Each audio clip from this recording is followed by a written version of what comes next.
오늘 사건 상황실에 전해진 화제의 뉴스입니다. 영덕 오징어 가공업체 공장에서 일하던 근로자 4명이 사망했습니다.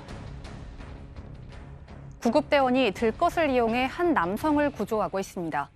어제 오후 경북 영덕에 한 오징어 가공업체 지하 탱크를 청소하던 근로자가 쓰러졌고 그를 구하러 들어간 동료들 또한 쓰러져 병원으로 옮겨졌지만 모두 사망했는데요.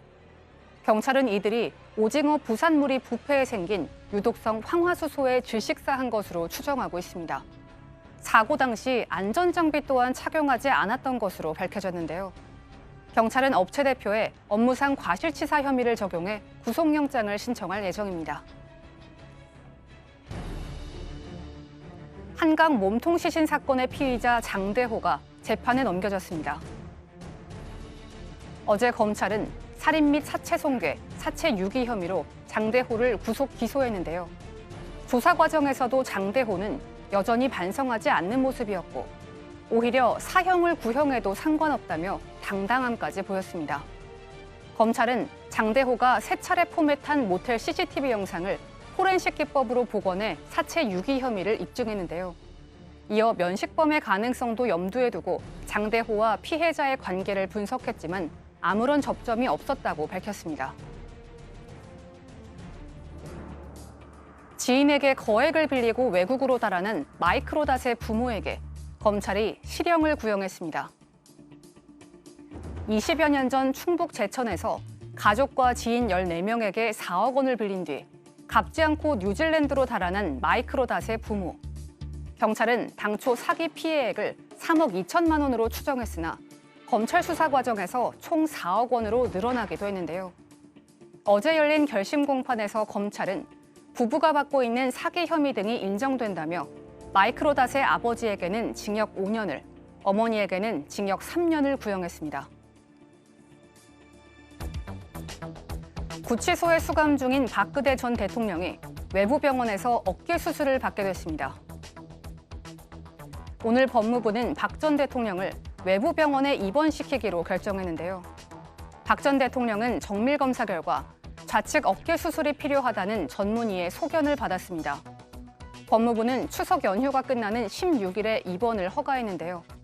수술 이후에는 재활 치료 및 외래 진료를 병행할 계획입니다. 지금까지 사건 상황실이었습니다. 네, 서울구치소에 수감 중인 박 전 대통령이 수술과 치료를 위해 외부 병원에 입원을 한다고요? 예, 법무부가 밝힌 내용인데요. 추석 연휴가 끝나는 16일에 서울에 있는 외부 병원에 옮겨져서 이제 수술을 받을 예정이라고 밝혔습니다. 그동안 박근혜 전 대통령 근황을 잘 모르고 있었는데 구치소 안에서 계속해서 그 어깨 통증을 좀 호소를 했었다고 합니다. 그래서 최초에는 구치소 소속 의료진들 진료를 했었고 외부에서 의사들이 들어와서 진료를 하기도 했었고 또 외부 병원으로 직접 후송이 돼서 외부에서 진료도 받았었는데 어깨 통증이 계속 지속이 됐고 다시 한번 외부 병원에 나가서 정밀 검사를 한 결과 왼쪽 어깨 수술이 필요하다라는 소견을 받았다라는 게 법무부의 입장이고요. 수술 후에도 박 전 대통령이 하루빨리 회복할 수 있도록 최선을 다하겠다라고도 덧붙였습니다. 네. 검찰은요, 지난 9일이죠. 박 전 대통령에 대한 형집행정지 신청을 허가하지 않았습니다. 네, 형집행정지. 구금이 돼 있을 때 자신의 구금을 건강상 이유로 집행을 정지해달라고 신청을 할 수 있고요. 검찰에서 그 결정을 내립니다. 구속이 돼 있을 때는 구속집행정지 신청을 하고 지금은 이제 확정된 재판에 대해서는 구금이 되기 때문에 형집행정지 신청을 했는데 요건들이 필요해요. 네. 만약에 계속 구금이 된다면 생명에 정말 중한 해가 끼칠 염려가 있다든지 그리고 그 건강을 현저하게 해야 한다. 이런 요건들이 해당한다면 형집행정지가 받아들일 수 있는데 이 검찰의 심의위원회의 판단해 봤을 때 현장 조사를 해보니까 그 정도의 건강 상태는 아니라고 본 것입니다. 생명이 해해지거나 생명을 보존할 수 없는 상황까지 되지 않기 때문에 형집행정지 신청은 받아들일 수 없다라고 이렇게 판단을 했습니다. 네. 자, 한강 몸통 시신 사건의 피의자죠. 장대호가 어제 구속 기소됐는데요. 어떤 혐의로 구속 기소된 거죠? 일단은 살인죄가 성립하고요. 살인죄 외에도 사체를 손괴를 했고 손괴한 사체에 대해서 은닉하거나 훼손하는 이런 부분도까지 같이 해서 구속 기소가 됐습니다. 놀라웠던 거는 네. 이 범행을 감추기 위해서 장대호가 CCTV 영상을 세 차례나 포맷을 했던 부분도 지금 새롭게 드러났고요. 이 디지털 파일을 이제 검찰이 복원을 했는데 복원을 해보니까 시신을 넣은 가방을 모텔 밖으로 나가는 이 상황도 이렇게 발견이 됐기 때문에 이 부분은 사체 유기로 이렇게 기소가 됐습니다. 다만 모든 시신을 다 발견을 못했어요. 그래서 아직 일부를 찾지 못한 거는 빼고 나머지만 구속 기소한 그런 상황입니다. 네. 새로운 내용들이 좀 알려지고 있는데요. 구속 당시 장대호는 상대방이 객실료를 주지 않으면서 무료하게 굴었다고 해서 살해를 했다 이렇게 얘기를 했는데 그런데 피해자를 승객으로 태운 택시 기사로부터 상반된 진술이 나왔다고요? 예, 장대호가 이 살해 동기에 대해서 이렇게 얘기했죠.